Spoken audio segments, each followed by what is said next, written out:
Bom dia, pessoal. Para quem não me conhece ainda, meu nome é Paulo e eu vou ser o professor de vocês na matéria de Introdução à Microbiologia e Parasitologia, tá?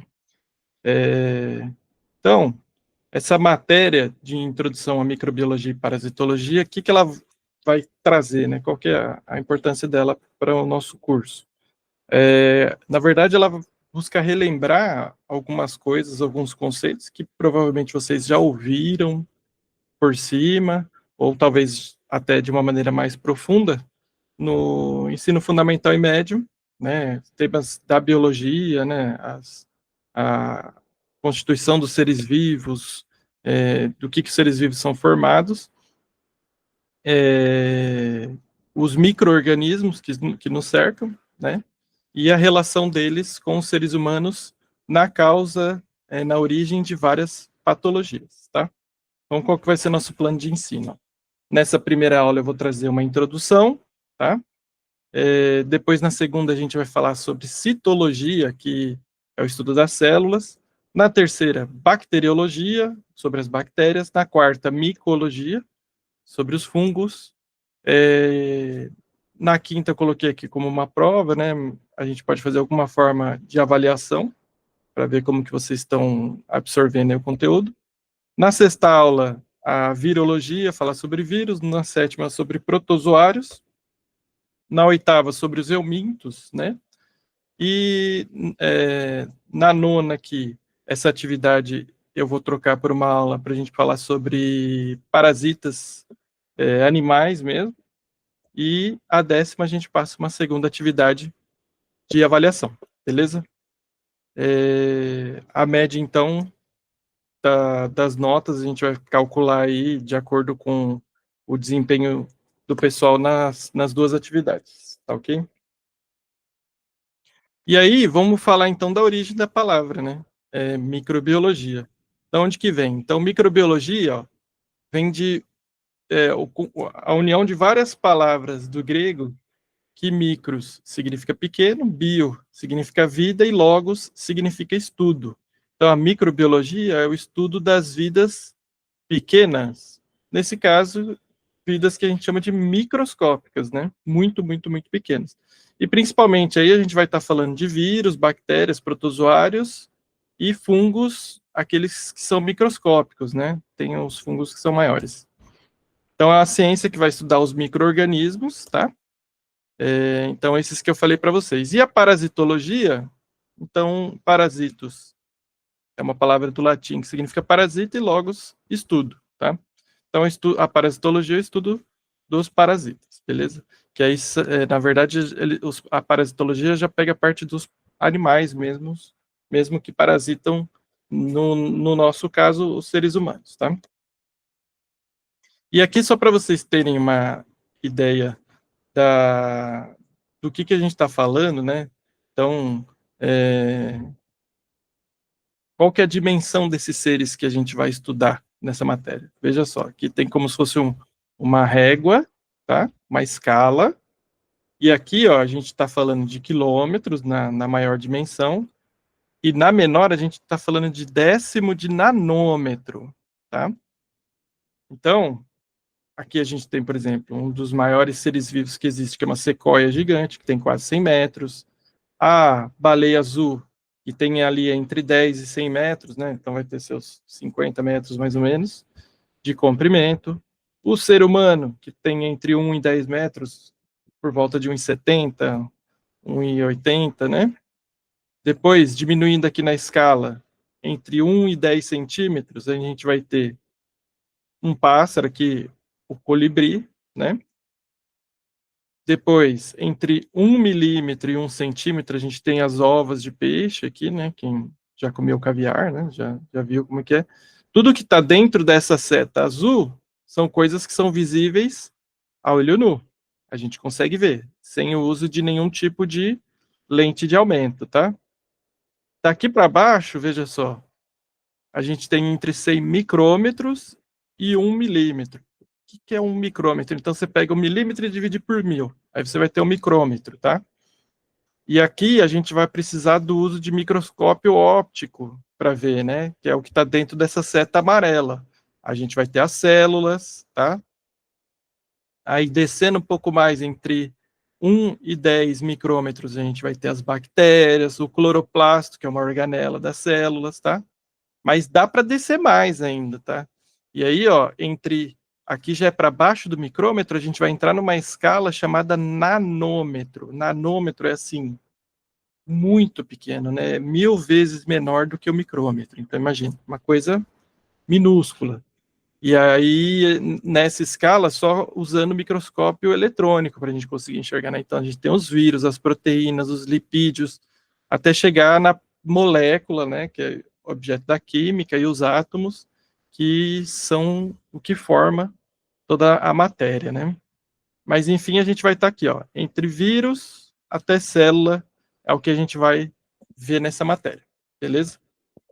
E uma coisa super importante para essa matéria é que só foi possível o estudo, né, então, a criação dessa ciência da microbiologia através da criação dos equipamentos que nos possibilitaram identificar, né, visualizar aí esses seres vivos. Então, o que surgiu primeiro foi a microscopia que a gente chama de microscopia óptica. Aqui a gente está vendo um microscópio óptico moderno, né, muito bonito, mas na origem, lá quando surgiu, era uma coisa bem diferente. Então, o microscópio óptico é um instrumento óptico, né? Ou seja, ele age através de um conjuntinho de lentes, né? Semelhante a como funciona um binóculo, uma objetiva de uma máquina fotográfica, né? Então, é um instrumento óptico que faz uso da refração da luz oriunda de uma série de lentes para ampliar a imagem.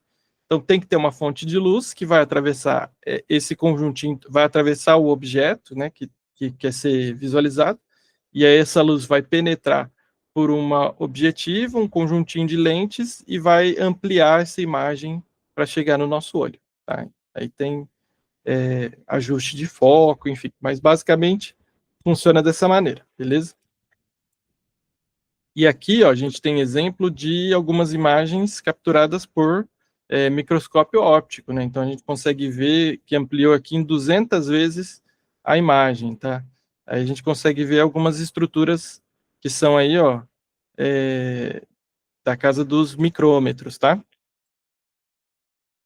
Depois, existe uma outra tecnologia de microscopia que é chamada de microscopia eletrônica de transmissão, que aí já são microscópios um pouco mais modernos, maiores, tá vendo? Já ocupam um espaço grande, que eles vão precisar de um outro tipo de tecnologia para capturar essa imagem. Então, a microscopia eletrônica permite a formação de uma imagem resultante da interação de um feixe de elétrons incidentes sobre o material que vai ser observado.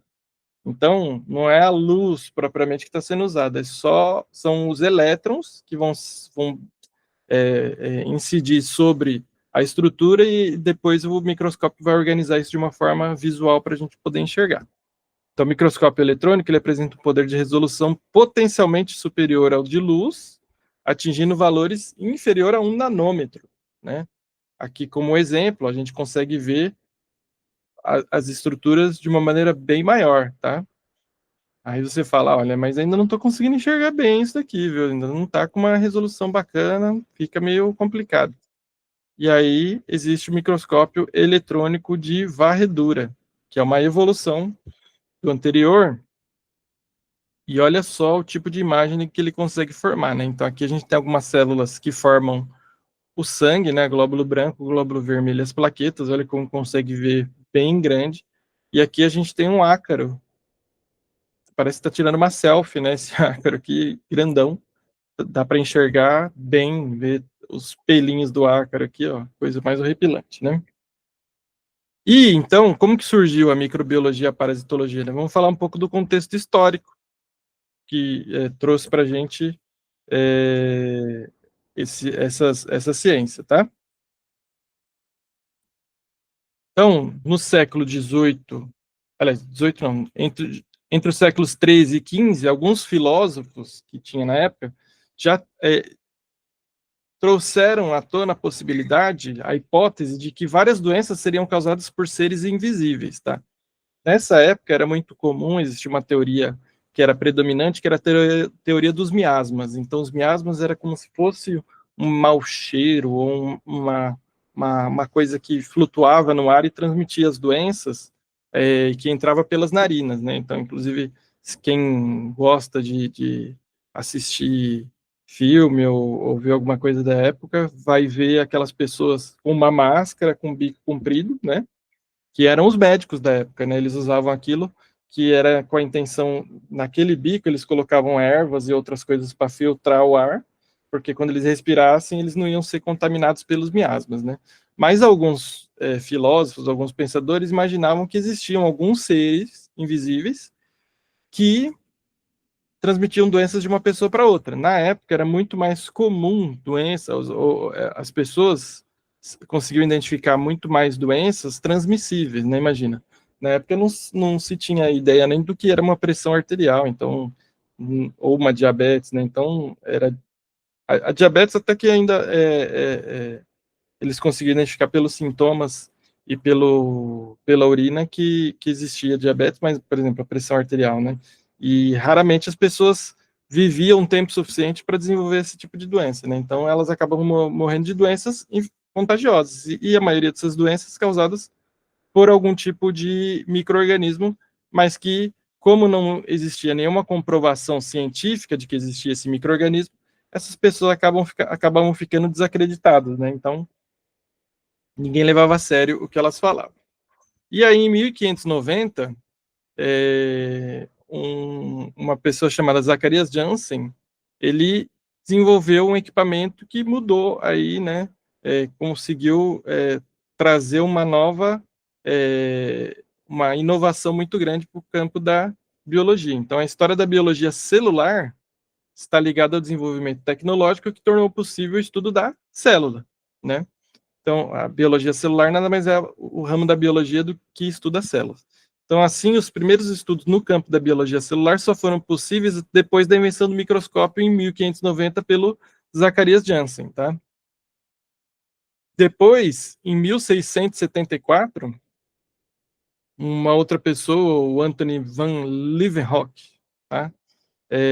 No século XVI, portanto, ele teve a descoberta dos micro-organismos pela invenção do microscópio, que foi o do Zacharias Jansen, e aqui já no século XVII, esse holandês era um comerciante que ele tinha como hobby construir lentes. E em uma das suas invenções, ele conseguiu observar a água da chuva. E ele observou que na água da chuva existiam alguns seres, e ele chamou esses seres de animáculos. Ele falou, ó, tem como se fosse alguns animaizinhos ali na água da chuva, que ele chamou de animáculos. Depois a gente vai ver que são o que hoje a gente chama de micro-organismo, né? Ou como as nossas avós diriam, os micróbios, né? Então aqui, ó, tem um modelinho de como seria esse microscópio do holandês lá, o Leeuwenhoek. A gente dá para ver que é uma coisa bem rústica, né? Então aqui tem uma plaquinha, essa plaquinha tem uma lente num furo, e do outro lado vai ter então um suporte para colocar o material que você quer observar, né? Hoje em dia é mais comum o uso de lâmina, né? E aí tem alguns parafusos para ajustar, né, a distância, a questão do foco, a altura, e aí ele apontava assim contra a luz para conseguir enxergar, né, a luz passava e ele conseguia enxergar aquilo que ele queria observar, beleza?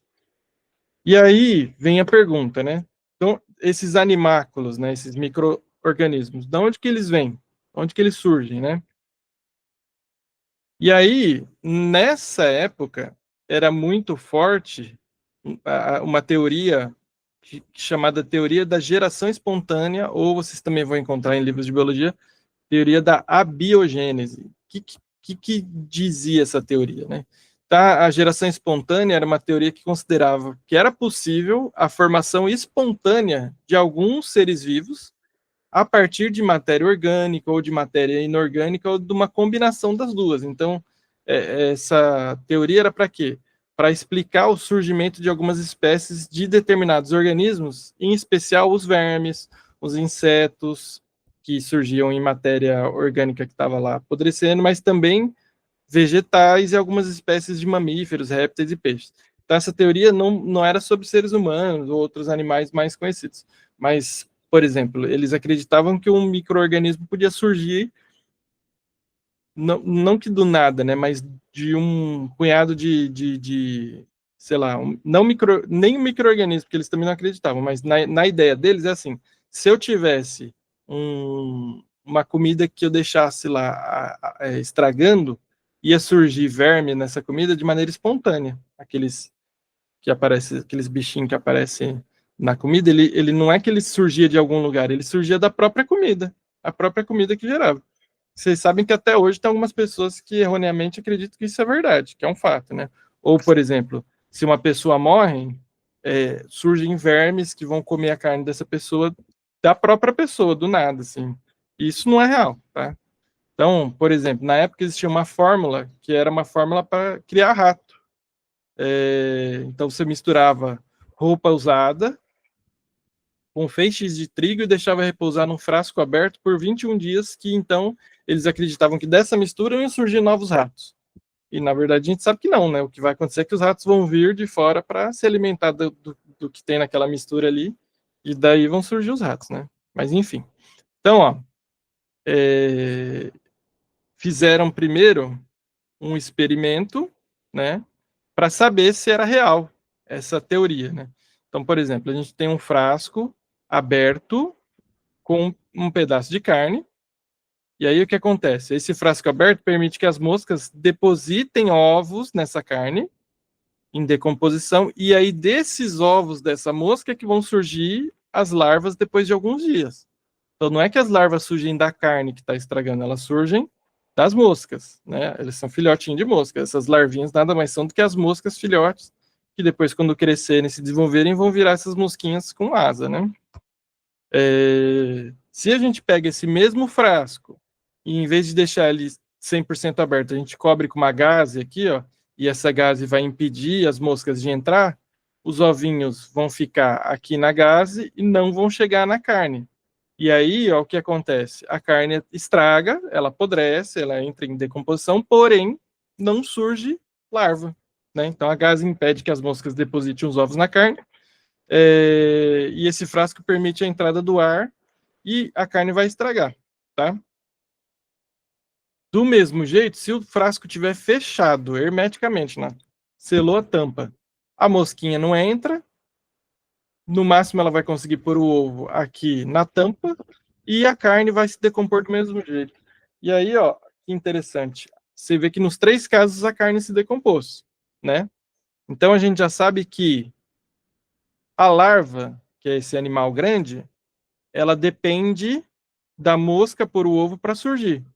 Porém, a decomposição é feita por quem? É feita por micro-organismos, fungos, bactérias, tá? Esses fungos e bactérias, nos 3 casos, eles conseguiram decompor essa carne. Então, será que eles surgem espontaneamente da carne? Será que eles conseguem surgir do nada? Vamos dar seguimento, que daqui a pouco eu explico essa questão. Depois, ó, já no século XVIII, um cara chamado Edward Jenner, ele fez um estudo de uma doença transmissível na época chamada varíola. Então, ó o que ele imaginou, né? Na época, as pessoas... Era uma doença muito disseminada, a varíola, e matava muitas pessoas, tá? E as pessoas percebiam que existia uma variante da varíola, que era a varíola bovina, né? Que atingia o gado na época, bois, vacas. Quem trabalhava em contato com esses animais acabava pegando essa varíola bovina também, só que ela era uma varíola mais fraca, não causava tantos sintomas em seres humanos. Por outro lado, quem pegava essa varíola bovina acabava ficando de alguma forma protegido contra a varíola humana, não pegava, né? Então, ó, o que esse Edward Jenner fez? Ele colocou alguns fragmentos raspados de uma ferida causada por varíola bovina de uma mulher. Então, era uma mulher que trabalhava ordenhando vaca, pegou a varíola bovina e desenvolveu algumas feridas da varíola bovina. Aí ele raspou aquelas feridinhas dessa mulher e pegou essas feridinhas e colocou numa criança. essa criança, esse menino, ele apresentou alguns sintomas da varíola bovina, porém sintomas brandos, né? Então ele conseguiu contaminar essa criança com aquela varíola que a mulher tinha. Depois, para fazer o teste, ver se realmente aquela criança estava imune, o que ele fez? Ele colocou material de varíola humana, pegou alguém que teve varíola humana, raspou lá e colocou na mesma criança. E o que aconteceu? A criança não desenvolveu doença, ela não pegou a varíola humana. Então ele conseguiu provar que, através da contaminação da varíola bovina, aquela criança ficou imune à varíola humana, tá? Aqui, ó, a gente tem algumas imagens que mostram tanto a varíola bovina, né, que causa alguns ferimentos pequenos, coisa pouca nas pessoas que cuidam do gado, e aqui uma pessoa contaminada, um menino contaminado com a varíola humana, né? Você vê como ela é bem mais forte, tá?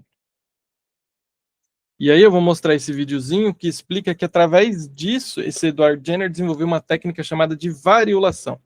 Vamos assistir.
Então a gente conseguiu ver aí que a partir disso ele conseguiu criar um método para inocular as pessoas com essa varíola bovina que era mais fraca, tinha menos riscos, e as pessoas passarem a ficar imunes contra a varíola humana, que era muito mais perigosa, né?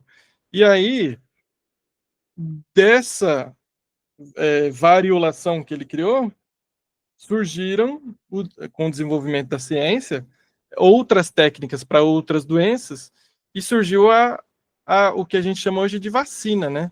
Vacina vem do latim, que significa que é a palavra vaccinus, que significa derivado da vaca. E olha que interessante, desde aquela época já existiam pessoas que eram contrárias a essa prática, né? Não gostariam de serem vacinadas porque elas tinham medo de ficarem parecidos com as vacas, né? Nossa, vai pegar um negócio que é de vaca e colocar em mim. Hoje em dia é jacaré, né? Mas enfim. E aí, como que caiu de uma vez por todas a teoria da biogênese, né? Que é a da geração espontânea? Foi no século XIX com um cientista chamado Louis Pasteur. Então, Louis Pasteur, em 1860, ele fez um experimento que consistia no seguinte. Então, a queda da teoria da biogênese foi um experimento do Louis Pasteur. O que ele fez? Ele pegou um caldo nutritivo, então, sei lá, um caldo de carne, alguma coisa assim, com bastante matéria orgânica, tá? Lembrando que nessa época, século XIX, já sabia da existência dos micro-organismos, tá? Os fungos, as bactérias, já existia microscópio que conseguia enxergar, a gente já sabia que eles existiam, mas ainda existia a teoria de que eles vinham de geração espontânea, né? Vinham do nada, tá? Então ele pegou esse caldo nutritivo, colocou em alguns frascos, né? Aqui está falando que é um frasco, mas é alguns. E o que ele fez com esses frascos? Ele colocou um gargalo com uma curva no bico, tá vendo? Uma curvatura no bico. E ferveu o líquido que estava lá dentro. Ferveu o suficiente para matar todos esses micro-organismos, tá? Então, ferveu, esquentou bastante, matou. E aí, o que ele observou? Ele deixou alguns dias esses frascos. Por quê? No normal, um caldo desse nutritivo, se ficasse de um dia para o outro lá no laboratório, certamente iam aparecer muitos micro-organismos, tá? Mas o que ele observou? Que esse caldo continuou sem nenhum micro-organismo. Só começou a surgir micro-organismo depois que ele retirava essa tampa com esse bico curvado aqui, ó, tá? Então, aqui a explicação por escrito. Ó. Inicialmente, ele preparou um caldo nutritivo feito a partir de carne e colocou no interior de frascos de vidro. Posteriormente, ele aqueceu o gargalo desses vidros no fogo e curvou com uma curva semelhante a um pescoço de cisne. Dessa forma, ele impedia a passagem de partículas que poderiam estar suspensas no ar. Então, se tivesse alguma partícula suspensa no ar, não ia conseguir entrar, tá? Porque ia cair naquele bico curvado e não ia conseguir fazer a curva para entrar. Só que sem interromper a entrada do ar. Então, assim, não estava hermeticamente fechado. Tá? Tinha passagem de ar, mas não conseguia fazer aquela curva. Depois ele colocou esse caldo nutritivo para ferver até que ele ficasse estéreo, morresse todos os micro-organismos. Tá? Depois da fervura, ele esperou que o material esfriasse e deixou o experimento em temperatura ambiente. Depois de vários dias, o pesquisador percebeu que não crescia nenhum micro-organismo naquele caldo nutritivo. Né? Não continuava estéreo. E ele resolveu, então, quebrar o gargalo do frasco para observar o que acontecia. E depois que ele fez isso, passando alguns dias, ele viu que vários micro-organismos começaram a surgir no caldo. E aí, o que ele conseguiu entender com relação a isso? Que essa contaminação acontecia pela presença desses micro-organismos no ar. Então, esses vírus, fungos, bactérias, eles estavam suspensos no ar. Quando ele tirava aquele gargalo, eles caíam dentro do frasco, e aí aqueles que caíam dentro do frasco começavam a se multiplicar e surgia vários, tá? Então, depois desse experimento realizado em 1860, a teoria da abiogênese foi completamente refutada. Ou seja, hoje a gente sabe que nenhum ser vivo, nem vírus, nem bactéria, nem fungo, nenhum ser vivo surge do nada, ou de uma matéria que está lá. Tudo tem que ter algum ser vivo anterior que vai dar origem para ele. Tá?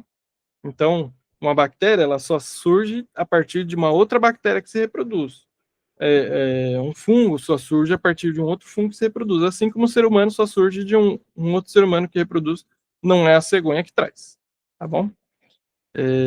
E aí, a partir de então, essa teoria começou a se chamar, essa teoria nova, de biogênese, quer dizer, bio quer dizer vida e gênese quer dizer origem, então a origem da vida. Né? Toda vida precisa de uma outra vida para se originar, não origina do nada. E depois do experimento do Louis Pasteur, surgiu uma técnica que a gente usa até hoje chamada pasteurização. Quem já viu na caixa de leite que vem assim, leite UHT. O que é aquele UHT? Aquele UHT é Ultra High Temperature, que é o quê? Uma temperatura ultra alta. Né? Então, o leite que a gente toma hoje em dia, praticamente todas as marcas, eles fazem um processo chamado pasteurização. Então ele ferve aquele leite até uma temperatura bem alta e resfria rapidamente. Mata os micro-organismos e aí invasa e fecha, sela hermeticamente para não ter como nenhum micro-organismo entrar. A partir disso, então o leite consegue durar por muito mais tempo, né? Senão a gente não conseguiria, por exemplo, transportar leite a longas distâncias sem ele estragar, tá? Então, em 1862 foi criada a pasteurização, é o processo utilizado em alimentos para, basicamente, para destruir micro-organismos patogênicos que existem ali. Esse processo consiste, basicamente, no aquecimento do alimento em uma determinada temperatura por determinado tempo e depois o alimento é resfriado a uma temperatura inferior a de antes, de forma a eliminar os micro-organismos. Não é usado só em leite, tá? Tem vários alimentos que passam por esse processo, os industrializados que a gente consome, né? Posteriormente, esses alimentos são selados hermeticamente por questão de segurança, evitando assim uma nova contaminação. O avanço científico do Pasteur melhorou a qualidade de vida dos humanos, permitindo que produtos como, por exemplo, o leite pudessem ser transportados sem sofrer decomposição, beleza? E os micro-organismos passaram a ser usados em várias indústrias para benefício da humanidade, né? Então, assim, por exemplo, o Pasteur descobriu que micro-organismos chamados de leveduras, que são tipos de fungo, eles transformavam açúcar em álcool quando eles estavam sem ar ali, né, para respirar. E aí esse processo foi chamado de fermentação. Então, a partir disso, conseguiu criar várias bebidas fermentadas. O azedamento e a danificação são causados por micro-organismos diferentes chamados de bactérias, tá? Então, na presença do ar, as bactérias transformam o álcool das bebidas em vinagre, que é o ácido acético. E aí a gente usa esse processo até hoje, tanto para a fabricação de bebidas fermentadas, como de vinagre também, que a gente usa aí para diversas coisas, inclusive para alimentação, né? E aí, depois disso, em 1876, teve associação de diversas doenças com agentes microbianos. Então, começaram a associar, falar, ó, esse tipo de micro-organismo causa essa doença, esse daqui causa essa. A maioria das doenças conhecidas na época era causada por micro-organismos, tá? E aí, ó, teve um cientista chamado Robert Koch, e depois Louis Pasteur, eles foram os principais cientistas que demonstraram isso, né? Esse Robert Koch, ele desenvolveu alguns métodos de cultivo de bactérias que até hoje são aplicados na microbiologia, né? E ele foi a pessoa que descobriu a bactéria que causa a tuberculose, que ficou conhecida como bacilo de Koch, né? A bactéria que causa tuberculose. Tanto que até hoje, quando a gente vai fazer um exame para detectar se o paciente está com tuberculose, a gente costuma chamar esse exame de BK, que quer dizer bacilo de Koch, até hoje, né? E no Brasil, né, teve alguém que estudou, que desenvolveu, teve alguma coisa a ver com a microbiologia no Brasil? Então, a gente tem como nomes de referência Oswaldo Cruz, né? Oswaldo Cruz foi um médico sanitarista brasileiro. Em 1887, com 15 anos, ele entrou na Faculdade de Medicina, a Faculdade de Medicina do Rio de Janeiro. Se formou em 1892 e a tese de formatura dele foi a veiculação microbiana pelas águas. Então, ele já tinha interesse sobre isso, né, sobre essa questão da microbiologia. Em 1897, ele foi para Paris, ficou lá por 2 anos estudando microbiologia, soroterapia e imunologia no Instituto Pasteur, e estudou o surto da peste bubônica. A peste bubônica é uma outra doença que era muito comum na Idade Média, que eles imaginavam que era transmitida pelos miasmas, e só depois de muitos anos descobriram que, na verdade, quem transmitia a peste bubônica eram as pulgas que parasitavam os ratos. E como as cidades tinham pouca infraestrutura, não tinha coleta de lixo, esgoto a céu aberto, criavam-se muitos ratos ali. Então, aquelas pulgas que estavam nos ratos acabavam transmitindo essa doença entre as pessoas, tá? E o Brasil, nessa época, era assolado por diversas moléstias infecciosas, e o Oswaldo Cruz decidiu enfrentar as principais doenças que assolavam a capital federal, que na época era o Rio de Janeiro, então a febre amarela, a peste bubônica e a varíola, tá? E aí ele adotou métodos que na época eram tidos como muito drásticos por alguns outros médicos. Olha os métodos que ele adotou: isolamento dos doentes, notificação compulsória dos casos positivos, captura dos vetores, como mosquitos e ratos, e a desinfecção das moradias em áreas endêmicas. São métodos que a gente sabe que dá muito resultado, que até hoje a gente utiliza, tá? Então, assim, o paciente com alguma doença infecciosa, por exemplo, tuberculose, vai tentar isolar para não transmitir para outras pessoas.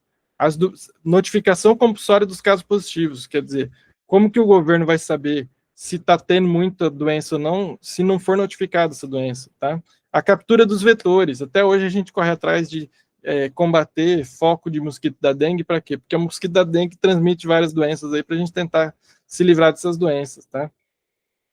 E desinfecção das moradias, né? O fumacê que passa para tentar matar os vetores, até hoje são todas estratégias que a gente usa, né? E aí a irritação da população com essas medidas sanitárias que foram adotadas pelo Oswaldo Cruz explodiram quando ele tentou promover uma campanha de vacinação em massa da população contra a varíola em 1904. Você veja, a variolação surgiu lá no século XIX, aqui a gente já está no século XX e o Brasil ainda tem bastante casos de varíola, né? E aí ele falou, bom, vamos trazer essa técnica de lá para cá para a gente poder vacinar as pessoas, tá? E só que o sistema de vacinação dele era um sistema bem, assim, sem opção, amigo. É vacinar, vacinar todo mundo, não tem essa. E existia um negócio chamado Brigada Sanitária, que a polícia ia junto com as pessoas que eram da área da saúde e entrava na casa das pessoas e forçava elas a se vacinar. E aí, em 13 de novembro, teve uma rebelião popular que ficou conhecida como Revolta da Vacina. Isso é muito estudado no currículo do ensino médio, ensino fundamental. Essa rebelião foi derrotada pelo governo, que também suspendeu a vacinação obrigatória. Mas em 1907, a febre amarela foi erradicada no Rio de Janeiro, e em 1908, quando surgiu um novo surto de varíola, as pessoas foram espontaneamente nos postos de vacinação procurar para se vacinar, né, com medo. E aí, ó, vamos ver um outro videozinho que conta uma história aqui do Oswaldo Cruz, que ele, na tentativa de capturar os vetores, ele até pagava para as pessoas que conseguiam capturar. Vamos ver.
Então, a gente viu a história do Oswaldo Cruz, né? Que depois acabou fundando, né, o Instituto Oswaldo Cruz, que até hoje é a Fiocruz, né, a Fundação Instituto Oswaldo Cruz. Um outro médico que se destaca é o Carlos Chagas, né, o Carlos Ribeiro Justiniano das Chagas, foi um biólogo, médico, sanitarista e cientista brasileiro. Ele iniciou sua carreira no combate à malária e se destacou porque ele descobriu um protozoário que causava uma doença antes mesmo de descobrirem a doença, tá? O nome desse protozoário é Trypanosoma cruzi, e ele deu esse nome, Trypanosoma cruzi, em homenagem ao amigo Oswaldo Cruz, e ele causa uma doença que é conhecida como doença de Chagas, tá? E esse protozoário ele é transmitido por esse inseto aqui chamado barbeiro, tá? Que causa aumento no tamanho do coração, né, uma cardiomegalia, e leva a pessoa à morte. Também trabalhou no combate à leptospirose e às doenças venéreas, além de ter sido o segundo diretor do Instituto Oswaldo Cruz, depois que o Oswaldo Cruz deixou a direção do Instituto, tá? Na natureza, só para a gente já se encaminhar para finalizar, os micro-organismos eles atuam de uma maneira essencial, tá? Às vezes a gente tem a impressão de que os micro-organismos são só ruins, né? Só causam doenças, mas a gente viu que tem várias coisas que a gente usa os micro-organismos, né? Produção de alimentos, por exemplo, leite fermentado, iogurte, vários alimentos que a gente consome, queijos, que dependem da ação desses micro-organismos. Na natureza, eles atuam na transformação e decomposição da matéria orgânica e no ciclo de nutrientes e no fluxo de energia do solo. Então, os vegetais e os animais que morrem são decompostos pelos micro-organismos para aquela matéria orgânica voltar para o solo e servir como matéria para surgimento de novos vegetais que vão entrar na cadeia alimentar. Então, tem os vegetais, os herbívoros que comem esses vegetais, que são os consumidores primários, e os secundários, terciários, e por aí vai. Essa é matéria da biologia, né? Aqui a gente fala um pouco sobre ciclo de carbono e nitrogênio, mas não precisam se prender àquilo. Só para finalizar, então, assim como outros seres vivos, os micro-organismos também estão classificados dentro de reinos, espécies e famílias, né? Na classificação dos seres vivos. Então, existem diferença quanto à estrutura celular, tem os procariontes e os eucariontes, que na próxima aula eu vou explicar com mais detalhe o que são, e os seres vivos vão estar divididos em 5 reinos, né? O Animalia, que é o reino dos animais, o Plantae, que é o reino das plantas, o reino Fungi, que é o dos fungos, aí a gente tem o Protista, tá? Que é dos protozoários, e o Monera, que vem das bactérias, que esse está mais aqui embaixo. Ao longo aí da matéria, a gente vai falar de praticamente todos esses reinos. Acho que o único que não entra nessa matéria é o reino vegetal, né, o das plantas, mas os outros a gente vai falar um pouquinho de cada um deles, tá bom? Então, finalizamos aqui, ó. Espero que vocês tenham gostado. A gente se vê na próxima aula. Vou deixar mais materiais junto com esse vídeo para vocês consultarem, lerem os slides dessa aula também, tá bom? Obrigado e até a próxima.